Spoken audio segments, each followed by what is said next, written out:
Écho 237, votre chaîne de valeur, analyse le fait de la semaine. Bienvenue à tous. La réplique du ministre de l'enseignement secondaire, Omer Ngoumou, ne s'est pas fait attendre. À la faveur de la cérémonie de remise des tables bancs au lycée de Télé, mercredi dernier, par le sénateur Nkodo Laurent, le magistrat municipal de cette localité a décrié l'état de délabrement dans lequel se trouve bon nombre d'établissements d'enseignement secondaire public au Cameroun. Dans un extrait sélectionné de ses déclarations, abondamment partagé sur les réseaux sociaux, Jean-Baptiste Atemengue interpelle directement la patronne de ce département ministériel et la met face à ses responsabilités. En cette veille de session budgétaire, poser la question à Madame le ministre des enseignements secondaires. Pourquoi l'école publique se meurt? Pourquoi l'éducation secondaire se meurt? Parce que monsieur le proviseur a été très poli en parlant d'insuffisance tout à l'heure. Mais lorsque moi j'ai visité ces salles de classe d'un lycée d'enseignement général, j'ai failli couler des larmes dans la boue et la poussière de cette salle de classe. C'est inadmissible. Inadmissible.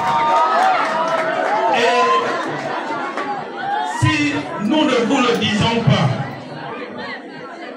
on ne peut pas laisser l'école publique dont le délégué départemental vient de faire un beau poème ici. C'est l'école publique qui a la vocation de relever les enfants issus de nos petites classes sociales. Quand on atteint un taux de réussite de 0% au bac, ça veut dire qu'il y a un échec total du système. Et c'est inadmissible.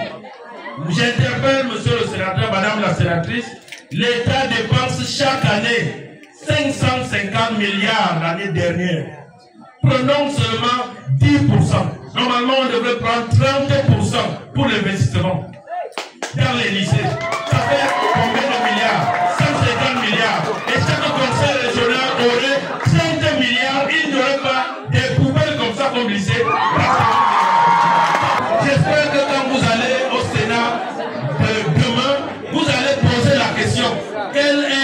Combien de milliards avez-vous transféré aux conseils régionaux pour réhabiliter tous les lycées du Cameroun?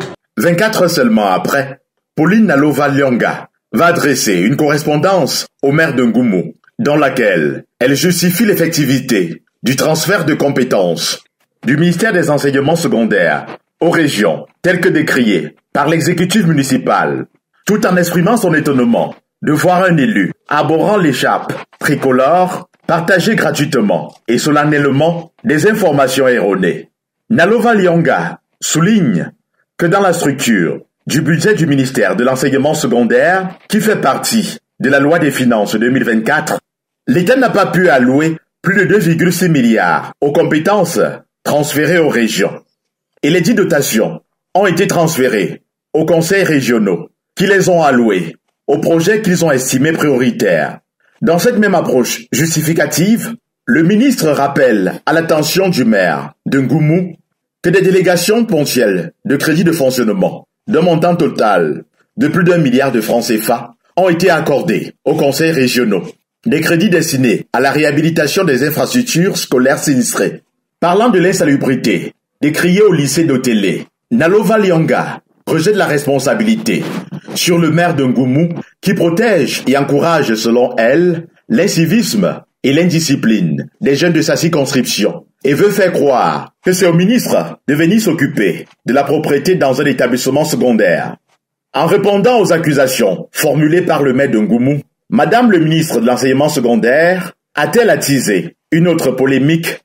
Est-elle la personnalité habilitée à prendre la parole face à de telles accusations devant le chef du gouvernement appelé à implémenter la politique gouvernementale telle que définie par le chef de l'État?